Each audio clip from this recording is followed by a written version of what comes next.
Welcome back, ladies and gentlemen, to week 2 of the 2016 European Challenger Series Spring Split. We're here with our third and final match between Millenium and Mousesports. Oh yeah, we are. I'm ready for our final series of the day. If it's anything like last week's final series, which had Millenium in it, Yep. this could be a real explosive, start to a best of 2. I'll take the correlation stress, but let's get on to those lineups. First up, on the blue team, it's Millenium. Top lane, Kaze, jungle, Dyoko, you may recognize him from the LCS. Mid lane, Pretty, Handsama in AD carry, and then Masterwork in support. And oh my, Masterwork last week was ridiculous on Thresh. He had 3 insane plays, which just absolutely set up his team. It was so good. Oh yeah, well, I mean, it was so good. We had to put it on the LCS as well. Yeah. We showed everybody. They stole it. So, for the future, don't worry if you see a play like that. We're watching. If you guys watch out, you can tweet hashtag, not at CS Big Play, so you're gonna get some random person. Might be an Nevertheless, account you know the drill. You know the drill. You see a big play, you tweet it at us. It's all good. Handsama though, speaking of a big player in the last,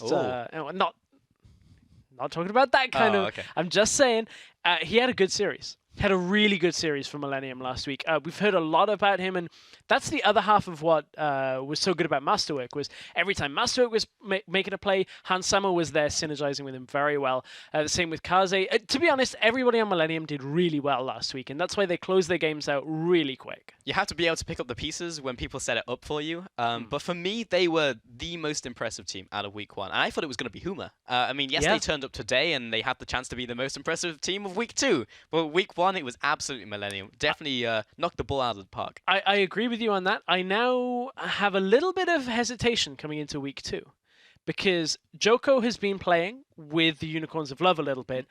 I'm looking forward to seeing how that has affected his practice with Millenium. Yeah. For sure, because scrimming with 2 different teams is something entirely new, but he did perform really well on the LCS. Yeah, he did. It was a good week for Joko. Yeah, maybe he can bring that into Challenger Series as well. Let's take a look at their opposition, though, and their roster, which is Mousesports. Top lane, Beansu, jungler Dan, with mid lane Sebex, AD carry Tarek, which used to be Cedrian, and support Rux. And well, Tarek was on the upper trend at the end of the season when he was still Cedrian and was performing well. Even when he was away from his really long-time partner of Mountain, because those two never separated for like the better part of like 2-3 years, and then he started getting a little bit better, but it wasn't enough last week. One other thing that wasn't enough last week was honestly Sebex's performance from the middle lane. It made almost a fundamental error when requiring wave clear. Yeah. Of playing Victor and not upgrading his first augment, that Aftershock, which the laser goes in and there comes the burst that clears everything out, which seems like such a small thing to kind of focus on. But it's a massive difference on the actual way the team plays out because you rely on that to wave clear mid, gives you side lane control as well. And it ultimately kind of led to this situation where they lost mid tower, ended up losing an inhibitor. Overall, Sebex had a decent game mechanically, but that decision really cost his team. I just feel like Mouse kind of were the weaker team last week. And not even kind of. I think Mouse were the weaker team. And, Inspire just showed up better last week. Mouse, if they don't improve, could be a bottom of the table team. Very possible. And to touch on that, like, it seems like such a ripple effect, but it really was. Like, there's the biggest ripple effect that we've really seen where you didn't take the Aftershock augment, and then you lose mid-turret, and because of that, there was more control in your jungle from the enemy because they were able to place down wards, which then meant they could pressure the bot turret, which then meant they pressured the mid turret, which then meant they pressured the bottom turret and took the inhibitor. So it just, it cascaded out of control. You could say. What could I say, Stress? The Aftershocks. Ah, yes. Were catastrophic. After the initial earthquake, which was not purchasing Aftershocks. So. Too far. You didn't need to explain it. It's fine. Don't worry. Hashtag Someone Pulse was appreciated that. Hashtag Pulse is wrong, if that becomes a hashtag. But first ban will be Corky. I've already seen some people tweeting it. Yeah, don't me worry. too. I made sure I checked that in the break. Yeah, researching the important things. So Corky will be the first ban coming in from Millenium. Callista, first ban from Mouse. So a bit of target bans here. Handsama did have some really good games as Callista. And Corky is pretty much, you pick it first if it's open. So yeah, taken away here. So for those of you that maybe haven't seen Millenium in this form, maybe you saw Joko on the LCS this week and are wondering, what does Millennium look like? Well, Joko's probably going to play Rek'Sai again, because it's the only champion he's really played and has looked very strong on it. But they're all about team fighting. They're all about coordination between everybody. Some split pushing built in there. Thresh has been a big pick for them from the support, but it's now banned. We know they like Morgana and Alistar. Those are the two support champions that we're looking at now from Masterwork. Alistar, they've banned out, so it's highly likely going to be the Morg or something else that they're going to, choose. They ban out their own Rek'Sai. Ah, okay. It's because they got Dan on the other side. Yeah. That's the reason. Dan from Mouse is a big Rek'Sai player. So we're going to see Masterwork on something maybe different. Yep. And Joko on something different. I didn't think I'd ever see the day where Dan would be pulling bans as Rek'Sai, but that's happened last week as well. They banned Rek'Sai against him, and even when they was left open, they still lost. But still, he's pulling those bans, which is really big. Joko can play other things. We've seen him on like Elise, for example, so he plays the meta stuff. It's still fine. Question mark for me is what Masterwork defaults to now, because as you mentioned, Alistar, Thresh, probably maybe they Morgana. I would like to see something different, but his Morgana is really, really solid. Landed a lot of bindings I didn't think were possible to land, and still connected them. So Joko goes to the Graves. I mean, I assume it's Joko. Could be top lane. Could be. Haven't seen a whole lot of Graves top lane in the last week. Yeah. Not in Europe, anyway. Other leagues we have seen some, but that's correct. Not on our shores here. Not on our shores. That got really. I don't know what that was for. No, I don't know. No, I mean, I don't know.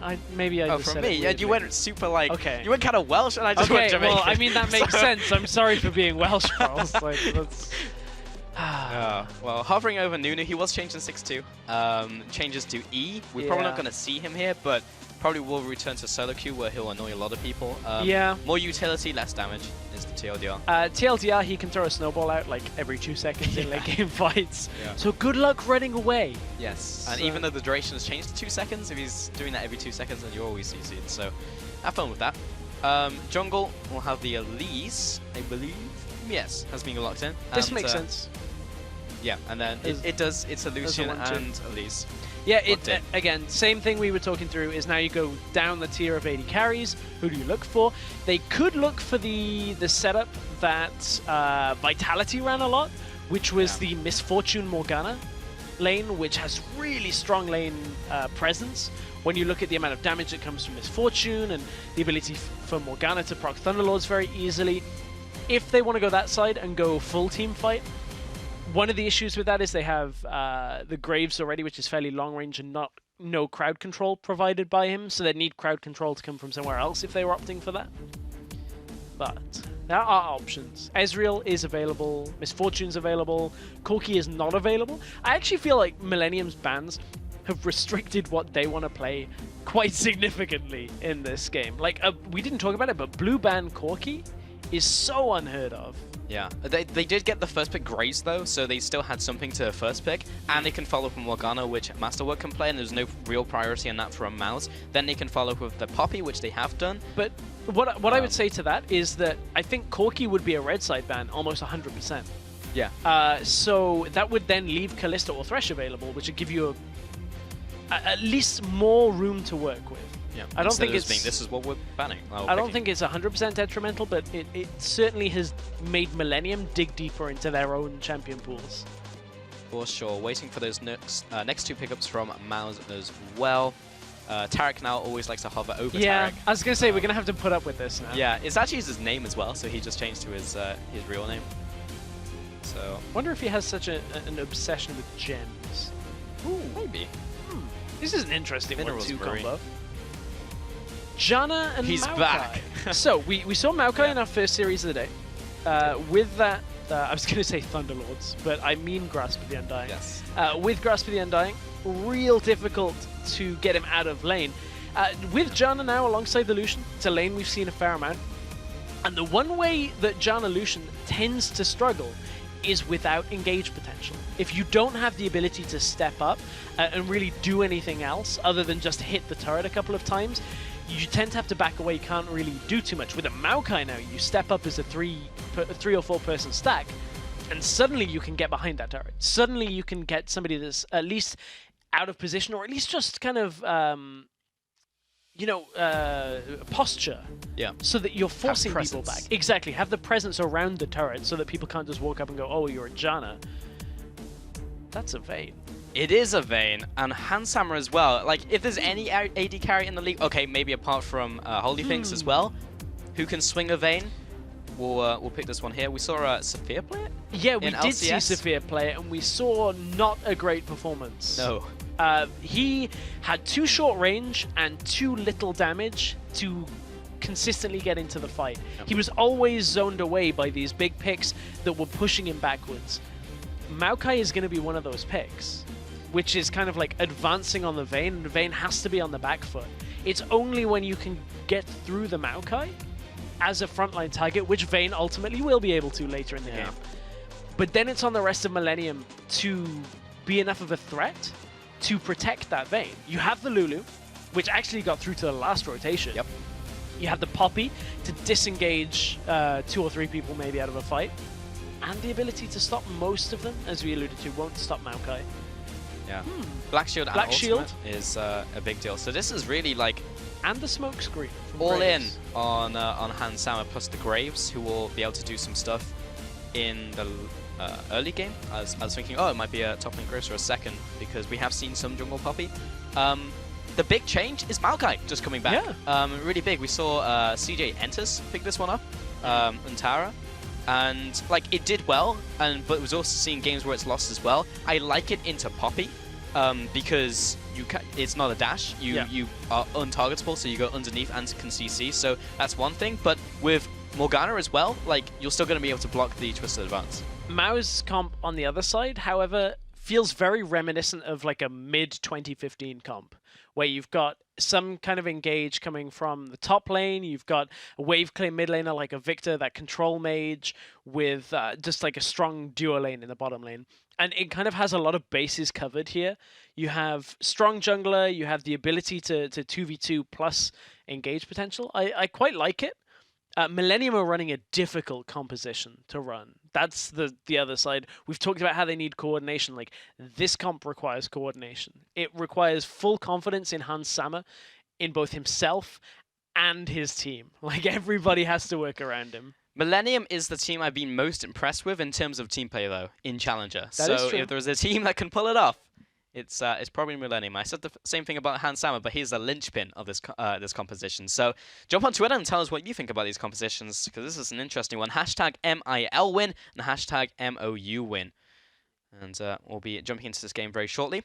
You just pointed at the Thunderlords in from Tarek on Lucian. And not always seen. No, but has been sitting in both. Yes. Can go for Fervor, can go for Thunderlords. It just depends where you want to spike in the game. Thunderlords is more aimed at like laning phase early into the game for the burst, and we'll do a little bit more later. But Fervor is ultimately more damage over time in a team fight. Yeah, and that's what Handsammer's got as well. Unsurprisingly on Vayne. Yes. An auto-attacking based AD carry who is going to chunk through tanks later. I'm going to go Storm Raiders. Well, that sapling stops the invade. This is something that Millenium have done in almost every game. I say almost every game. Probably at least about half of the games that we've seen from them. They've stacked 5 people towards the top side. It's yet to work. One. I'm also including qualifier games, if I'm going to be honest. Half of 2. It didn't really work then. It hasn't really worked now. Yep. It's a nice try. There is going to be one time where people don't scout Millenium properly, and that catches them off guard. Yeah. But they do the same thing every game. But if you do the same thing, like in half of games, it becomes very easy to read. And clearly Maus knew that was coming, because Beansy was like, well, I'm just going to throw a sapling, and that's going to guard this entrance. And that's it, really. And because the sapling was placed down so early because of the invade timing, he can still go to his Raptors and take these away. I want to see if he donates it to Sebex, though, because there's a play you can do in the early game where you set up 2 saplings, and then the laser comes across. You can do it with Orianna as well, where you just use command attack, and it gives your mid laner a nice little boost in lane. I don't believe Sebex did it there. No, but basically it gives you like a third of your level, so you hit the level 2 before your opponent, and you can maybe make a play off that spike. Yeah, to put that in real-time terms, you hit level 2 off the first wave, not off the second wave. Normally in the 1v1, it's the first minion off the second wave. 7 minions total. Yeah, exactly. Whereas if you have that experience advantage, allows you to get it off the first wave. You can always pressure out at that level, that level disparity between the two. Yep, there's Masterwork, landing bindings. Handsammer though, the big punish from Tarek. But actually doesn't get a lot of autos off. He takes a lot of free damage from Handsammer because he didn't manage to get the last autos off. Good That was a very binding. predictable one though, and Masterwork will punish him. Handsammer has to jump out of the way, and there's the heal as well. Tarek doesn't get it, but Masterwork with the wards and the first blood over to the Morgana. Now Rux does not get CC'd up, does not land the binding, but that 2v2 kill onto Tarek. Wow. Okay, so a lot happened in such a short space of time in that situation. Like, Mouse won the first part of the trade, then Handsammer trades it back in favor of Millenium. For some reason, Tarek goes aggressive once again, thinks he can get more damage and eats the binding out of Masterwork. That, again, should be another signal for Mouse to stop trading, because you're taking too much damage. And Tarek continues to trade. Like, he flashes forward. Yes, they had an exhaust onto Handsammer, but continues to go aggressive in this trade, and the Morgana ultimately just auto-attacks him to death. Handsammer was low, but he still had the heal. Like, he wasn't in range of dying. Handsammer hit a really good tumble halfway through that as well. Like, there was a lot in that engage. Misplays from Mouse, but good plays on Millenium as well. Like, that was a really intricate 2 versus 2. That I really would want to watch again. Yeah, additionally, the setup was important because Tarek got some harass down to Handsammer, which looked really good, but then he didn't follow with the auto attacks, kind of wobbled back and forth while Handsammer just autoed him in the face like 3 times, and then he backed away. It was really, really curious. But the 1-0, the outplay, and if you were going to make this composition work, having an early kill into that lane, which you're putting a lot of your eggs into, is really, really, really nice. And Tarek is getting locked up here, has to flash away, but Rux is on the receiving end of the line. Doesn't get the damage off as Rux has to flash away. A bot lane now from Mouse is summonerless. Yeah, that is not a good spot to be in, because Handsammer, all he's going to do is just last hit these minions. He's not going to push. He's just going to let this push in towards him, and that gives Mouse a real difficult task right now. Yes, Masterwork will somewhat push it, but look at the position on the Tormented Soil. It actually only clipped 2 minions, rather than being in the minion wave, and still it gets the proc onto Mouse. Don't worry, as we go into the replay, we will not lose any time. This is the 2 versus 2, so first binding goes onto Rux here. And this is where Mouse should look to back away. They're trading into the minions here as well. Not a lot of minion damage at first, but it starts mounting up on Tarek. And here's the binding. Again, Mouse get the damage down onto Handsammer, but Tarek gets greedy. They don't respect the heal here. And between minion damage and Masterwork's auto attacks, that was Mouse misreading the trade a couple of times there. He did miss a little trading in the lane, but not too much. Important to mention, now if a binding lands from Masterwork into that bottom lane, someone's probably going to die. Yeah. Handsammer is 30 CS to 16. That is a Lucian Janna lane currently losing to a Vayne one. Tarek aggressive once again, maybe able to punish. Double tap onto Masterwork. Handsammer now has to back off. That time he gets away with it because Masterwork was predicting the initial aggression but wasn't predicting the dash forward. Binsu is going to drop low. Yeah, but he's able to jump to Kaze and back off to his tower. Luckily, that is Twisted Advance, which is not a dash, so he will survive that one. In the jungle, though, Dan, kind of chilling, looking for something to happen. Now he's seen by this ward, so his timing window to go for this gank is closing, and Binsu is not in range, so Kaze will get a bit of damage out, bump him away, and Man, if head back to Binsu his had tower. been here. Yeah, it might have been a kill. That being said, Dan was taking a lot of damage. Yeah, Dan did take a lot of damage. I just think if Binsu had been there, Joker was around as well, so that is the other side of that. But Binsu's got himself a good advantage as well. In this 1 versus 1, you can see how difficult it is for Kaze, really, without going completely all in on Binsu, how difficult it is for him to do anything here. Joko going very aggressive here, knowing that Dan is very likely to have recalled. Problem with that is Dan having been lower side jungle means Dan realistically doesn't have a lot of camps in the bottom side either. So the actual worth of this invade is fairly low. It's the wolf camp. Did he smite it? He could. Does he want the vision? No. There we go. Answered that question. Maokai is one of the more interesting tanks when it comes to... Nope, okay. I was going to say Grom just spawned as well, so he does get a little bit more out of it. Yeah, Joko heading into the boss side now. And speaking like Maokai, maybe caught out by Joko, will get the damage against the wall. And Kaze jumps over the wall as well. Pops the ultimate after Binsu flashes. So mistimed there just a little. The stun didn't connect there, did it? No. I was looking at my screen Too late. for a second, but... Oh, condemn into the wall. Might be enough damage on Rux, he'll be chasing after, but now trading into Tarek as well. The damage in return is a lot, but Hansan with the heal. Tarek may have just gotten baited, and there's the kill once again. Now the teleport comes out, and Binsu is just simply not in range. He already used a flash in that prior engagement, so he's not going to get the kill. And again, the 2v2 kill over to the bot lane of Hansan and Masterwork. Tarek is getting baited in by the heal timing. Every single time here. Like, Tarek is not reading the summoner spell timings from Millenium. And it's 2 for 2 resulted in his deaths. Like, I don't know what is breaking down between Rux and Tarek here, but this is a really weird situation for them to be in. Like, this 2v2 is such a weird one to see. Like, Vayne into Lucian is not too bad when you look at it. Like, it's really not a great matchup with a Janna there to give Lucian the extra trading damage, but the fact that Tarek is eating bindings and mistiming trades is making this lane really difficult for him. Lucian Janna should be fine. Like, you should be able to punish a Vayne lane, but now when Vayne is level 60, you're level 4 on Lucian, you are in major issues. And Handsama is just so far ahead now with that Vamp Sep. He has awesome more gold to spend. Joko now into the enemy jungle, should be able to steal this one away with the timings as Dan is still in his bottom jungle. And because of that ward that he placed down earlier, he knows exactly where the enemy jungler is. So even though this would usually be risky because the enemy top duo is there, and it should be a 4-man collapse, he has the warding. So nice setup from Joko. And the problem with a lot of these trades, or at least something that's playing into it in favor of Millenium as Joko heads into top, is extended trades is going to further favor further a battle. Here comes Kaze. Great Monsoon. Really nice timing on that. Will knock away Kaze as he jumps in with his E. So all that disengaged by Janna. A lot used there. Like, that was a fair amount used with a teleport coming in. Joko has stayed though. And is taking out that pink ward. Now looking for the top lane push. Pulls back down into his own jungle though. Yeah. Tarek and Rux still in this top lane. I want to go back down to that bottom lane though, because Binsu is currently 80 CS compared to 51, and is now able to roam up for this dragon with the mid lane, and this should easily go over to Elise and co.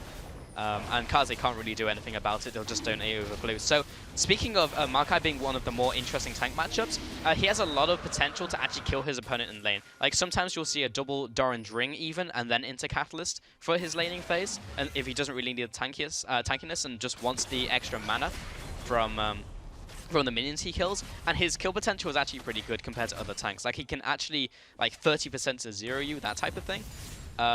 Back when Marin used to play it very, very long time ago, he was actually one of the top laners who could actually start getting kills versus like top laners like Steve, who would just be on that champion or Rumble and just kind of go even.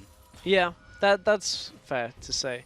At this point, you can see right now the duo lane of Hansama and Masterwick just sitting in the bush. Thing is, Tarek just sends out that Ardent Blaze, gets the vision, is like, oh, there you are. Oh, hey. Hello. I just had our observers check what Hansama was running. If he was running in the Emperor setup, where you go 12 and resolve, is that maybe throwing off the summoner spell timings for Tarek?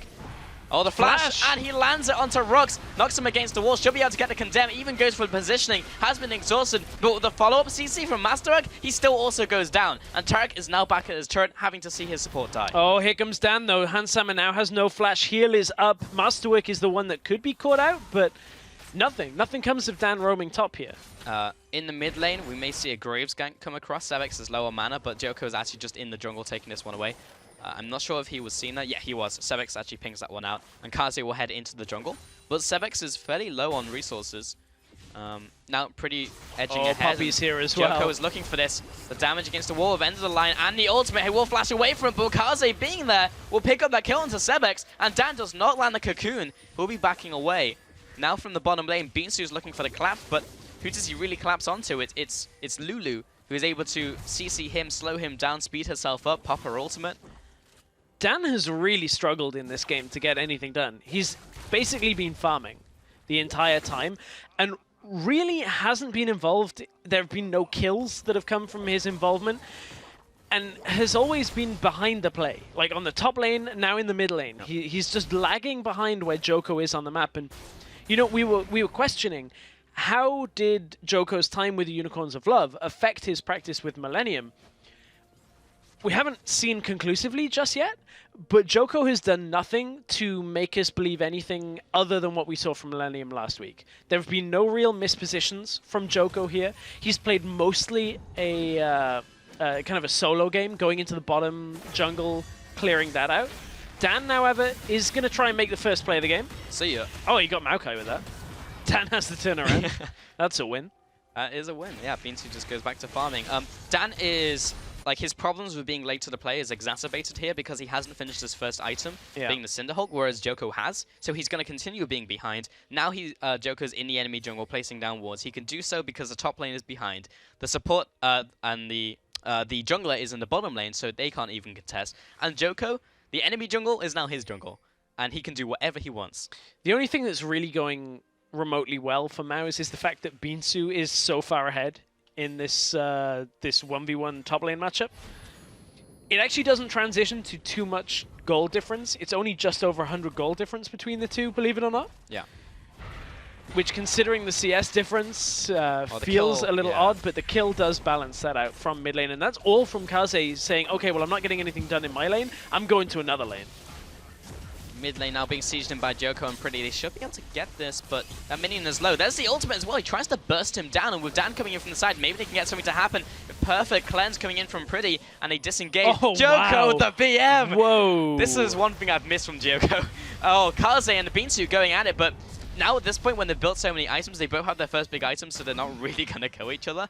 And they will just back away. But yeah, Joko holding that for a second as Pretty takes some damage in the mid lane, but Sebek's low on mana. Joko was BMing a lot last week. And then did it in LCS as well. I think Kaze did it as well, didn't you? Like a lot of that coming out from the Millenium guys last week. But I specifically remember a moment. It's going to be with the ult on for a second as Tarek will get the stun. Dan, and Hansama has been exhausted. The Monsoon to push them both away. They'll still split up the fight. Kaze coming in. She'll be able to get him against the wall and do a bit of damage. But Kaze is doing so much, actually. Hansama now able to close back in. Dan coming into this fight. She'll be able to finish off Masterwork. Gets that kill. Kaze now backs off to his AD carry. And Pretty coming up just to assist, just in case, as Sebek was moving in from the mid lane. So ultimately, that led to a 1-0 for the first kill to Mousesports. Finally, Mouse gets something from this game, and it's all from having the numbers advantage. Dan was there for the beginning of a play at this point. As they were running down, Dan was already heading up to that top lane and already looking to get himself in the mix. So finally, finally Mouse gets something, but Millenium still have a good lead. Just kind of good timing from Mouse to catch Millenium right as Joko had recalled.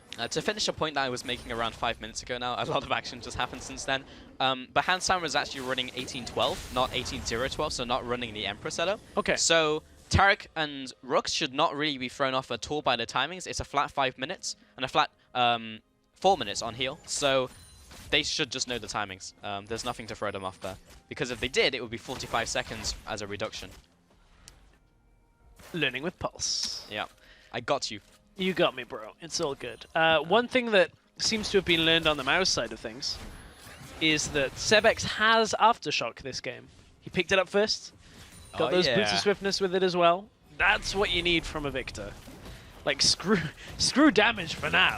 Like, I can get damage on 3 items. Yeah, it's Victor. Like, all I need is wave clear. Like, I actually still quite like Lucidity Boots Victor. I don't think there's a massive need for swiftness boots. I mean, looking at it, there are slows that come from like Lulu here. You know, a little bit from How Grace. did that land? What? And now Tarek is just probably gonna die. Masterwork does not connect the second half of his ultimate. Mid lane though, Joko in this 1-on-1 against Dan does not get finished off. It was actually a 1v2 as Sebek was coming in with the damage, and bot lane will carry on trading. I don't understand how Masterwork. They got to be careful. Both summoners are up for and Millenium. Hansama jumping after Tarek will get knocked up here. And there's the flash and the slam against the wall, but the heal, or rather the shield, is there from Rux. Well, that was a weird one from Hansama. I mean, he knew there was no real way of killing there. Like, that one was the first time I've seen Hansama go aggressive like that without actually seemingly thinking about it. I think he thought he was too far ahead, or further ahead than he actually was. Close. Yes. That wouldn't have even been a kill if there was no shield there. Yeah. Additionally, there was the Monsoon just in case, so yeah, definitely off the mark. Top lane, Kaze will take away this top lane turret. Still behind in terms of CS from Binsu, but the kill is making that up and is heading towards the second item. Additionally, on the swiftness boost point for Sebex, it's very nice against Masterwork. Yeah. Because Masterwork, when he pops the ultimate, you want to get away from that, you don't want to get stunned. Yeah, what I would say is... He's never really going to get in range. Kind of a caveat to that. It is not necessarily that, but once you augment the second, you get the Q augment that gives you extra movement speed. So, it's not... It's just a stylistic choice, again. Like, it's not a massive problem at all. But just one extra thing to think about in that thought process. I think it may be more like mid-game focused, because that's when it really pays off. You'll have that upgrade later on into the game, but there's a small window where you do not, so... might cover for that gap, but this is like very, very nitpicky and very, very micro. For the record, he has it, but yeah. Oh, okay. Don't worry. It's one of those situations. The window is gone. The window is gone. Bottom lane, the window might be about to shut on Tarek and Rux. Well, Hansama goes right through the Howling Gale, and now it'll turn on Rux as well. The flash falls, the binding from Masterwork. And again, the 2v2 trade, and this time they come up with 2 kills. This is just Millennium's bottom lane putting on a clinic. Like, the rest of Millenium are just like, okay, you guys get this game. Like, just you carry this one, we'll do the next one. Because, well, the rest of the map isn't doing anything inherently wrong for Millenium either. They're just playing their role. Joker's caught, though. And Binsu's there as well with the lockdown. He'll pop the ultimate to try and get away a little bit. And it's fairly tanky, especially if pretty there, but it's not enough. Now Kaze will come into the fight. Dan will come away here. And Kaze will pop his ultimate, finish him off with the auto attack as he comes out of the stasis. Masterwork in from the side. Now they'll back away and carry on pushing this mid lane. Binsu and Sebex were chunked out enough that they cannot defend this. And Joko in that fight, even though he fell, he actually was just stutter-stepping for long enough in that fight that he just soaked up more time. Just enough time to allow Masterwork and Kaze to come into the fight. And again, it's another situation where Millenium are giving over a kill and gaining so much more from it. They're getting a turret. They got bottom lane turret as well with Hansama pushing down there. This is a very crisp, very clean setup, and Mouse are just struggling to keep up. Look at the goal difference. This is the first time I've really focused my eyes on that goal difference in this game. 19 minutes, 9,000 gold. Just about is the lead for Millenium. It's kind of crazy. Millenium were the team who were always playing from the back foot in the qualifiers. And then when they were ahead against Huma, they punished them so hard. And we're seeing the exact same thing here with Mouse. I would really like to see this bottom lane, Hansama and Masterwork, up against one of the stronger bottom lanes. Going to hold that for a second as we see that last fight unfold. Yeah, so this is the time where you can see, like, Joko should be just 100% dead here, but the fact that he's got a Lulu allows him to just kite back. Always like auto-attack move, auto-attack move. And what it means is Dan and Binsu have to stick on him for that little bit longer, and it allows Kaze to come right into the fight and look to set up another couple of kills. And even though they just got 1 kill, Sebex again caught by end of the line. Dan is also there to assist. The cocoon does not land, and Dan is able to finish off this camp. But they were able to chunk out the rest of the members, specifically Binsu, so we had to go back, which meant they could pick up the middle turret, which was the key thing. I just feel like from now 3 games of watching Mouse, I don't feel like they're in control at any point of what is happening in the game as a unit. Like, as 5 people as one team, I don't feel like their game plan is clear. Yeah. Because this now has moved from a situation where you need to clear mid with Victor to you have to respect Millenium's ability to just push around this vein. And that's what they're trying to do here, but the numbers just aren't here for Mouse yet. Dan jumps right into the enemy team, and Hansama wants him dead, but more likely Sebex will be falling here. Does not manage to get through there, doesn't have the black shield. Now he does all that shielding on Hansama. He's going to become a serious issue when we get these grouped up fights. And what happened in that engage was Mouse were actually looking for it, but Binsu started the teleport, and it got cancelled by Kaze, I believe. which is just a big, big difference. Yeah. If he actually gets to that fight, he can do pretty much anything he wants right there. But I'm pretty sure it got cancelled by... Well, I'll let you work on Kaze. that. We'll get back to the game in a second. Oh, Kaze ran into top lane and used his ult. Just knocked him up. Oh, man. Knew exactly where he was TPing from, even though he was out of vision. So that's Kaze just doing enough of a job to hold that fight. Oh, Handsamer here for this one-on-one. I don't feel like Maokai's going to get the better of Vayne in this situation, but he's going to put down a little bit of damage. He'll flash away from something, but now he'll follow after Dan. Gets a cocoon up. Can anyone actually save Handsamer here? Well, he'll save himself by killing Elise instead. There's double kill. Pretty chasing after Tarek. Dodges out the glitter lance. Very nice. Very nice, but he's already been pushed away. Like, that's enough for what needed to happen in this situation. Yep. Pretty's getting a bottom tower. A Lulu just took a tower against a Lucian. An inner tower as well. An inner tower. And, like, Kaze's that's a dancing. 4-level advantage for Lulu. Pretty is that far ahead that he can just straight up take out Tarek. Really ridiculous. Joko will lead the charge and Kaze will come in soon after. The ultimate comes up, Tarek comes back down, the binding lands onto Rux, body blocking that for his AD carry. Sevex maybe a little too far forwards, but there's nothing to lock him down. There's the ultimate, but it's Joko. He has the Hex Drinker, which will be popped right there. Pretty's on the inhib tower. It's nearly dead. Yeah, like, he's going to have to deal with this 1v2. He has to back away, but that inhib tower is nearly dead. It's like under a quarter of the health remaining from a Lulu that's just pushing down there. It's like, okay, team, you take it. Yep. I got this. The classic split push Lulu.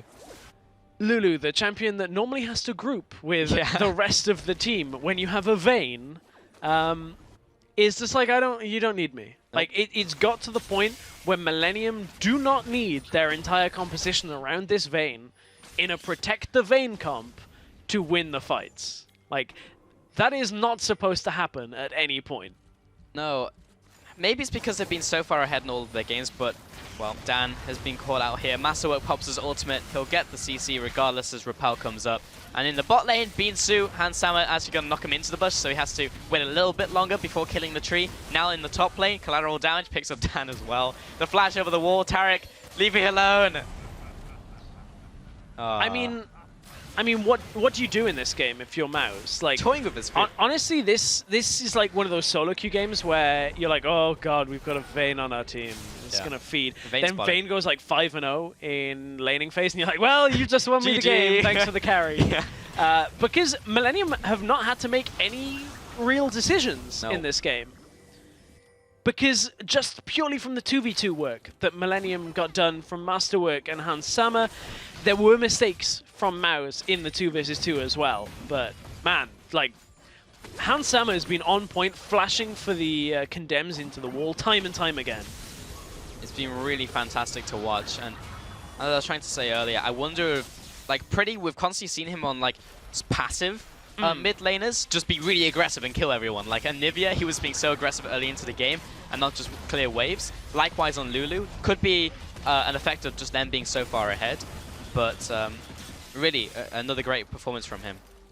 Yeah, it has been. I mean, I'm looking for things to take away from Mouse that are positives. This could be a good trade.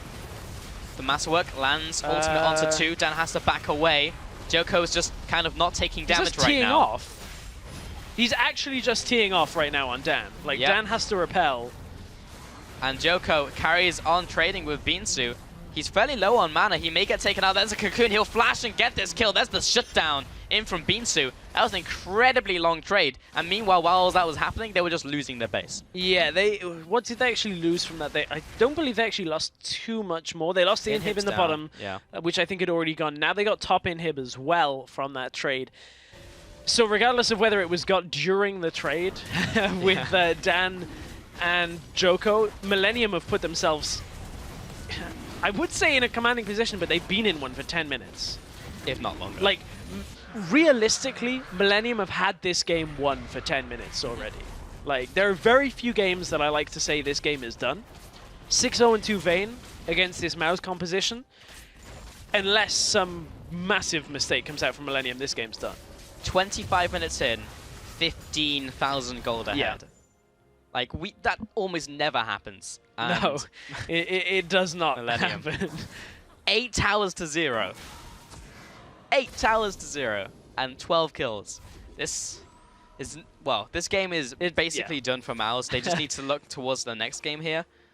This is a best of 2. Maybe they can pull away with a win and then 1 point for each team. But Pretty's going to get damaged here, but he doesn't even pop his ultimate. It doesn't even shield. He didn't even shield. Like, that's how little damage that Sebex has compared to this team of Millenium being so far ahead. Now the Baron's being taken. On seat, Millenium could probably lose this Baron and still win in a push. And goodbye jungler. Goodbye. So, yeah, even if he wanted to smite that, that's not going to happen. Although, you know, spider hunting maybe with a hammer isn't the best thing to do around your apartment if you're trying to, like... Perhaps. Keep everything together. I guess arachnophobic's probably just like, I don't care whether I kill my wall, I'm just going to, like, get this if you got the spider out of here. Joko just not taking damage. Dan, however, does. This is, like, damage from mostly Masterworks Tormented Soil.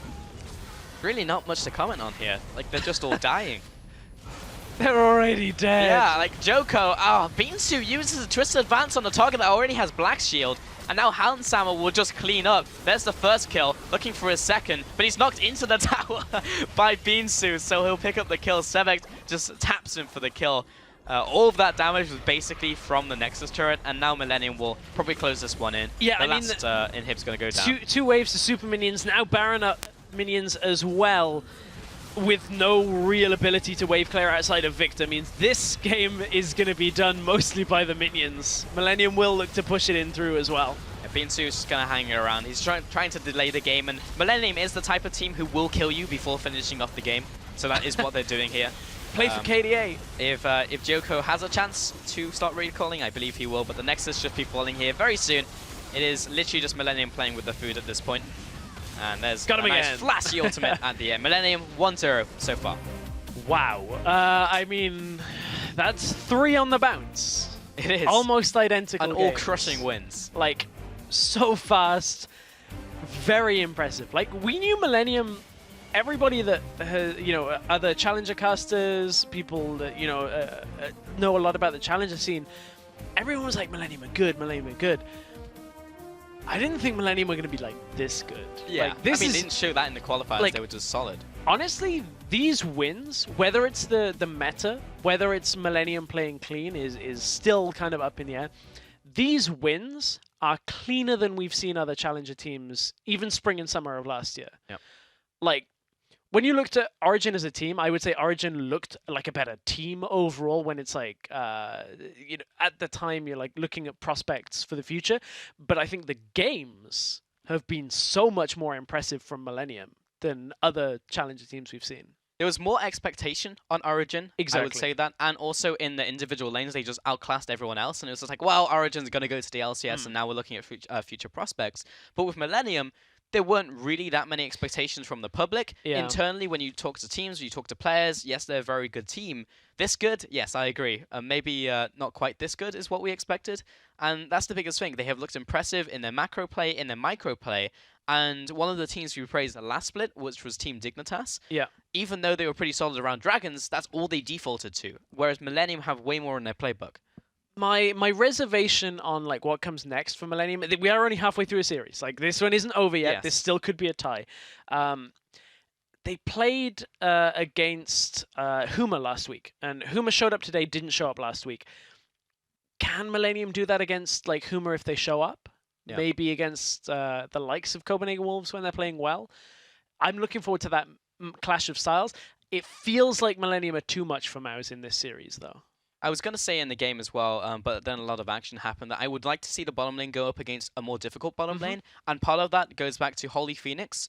I would like to see them go up against an AD carry like that and see how they perform when he's on point. Like, if they went up against this week's Holy Phoenix, that would have been an interesting matchup.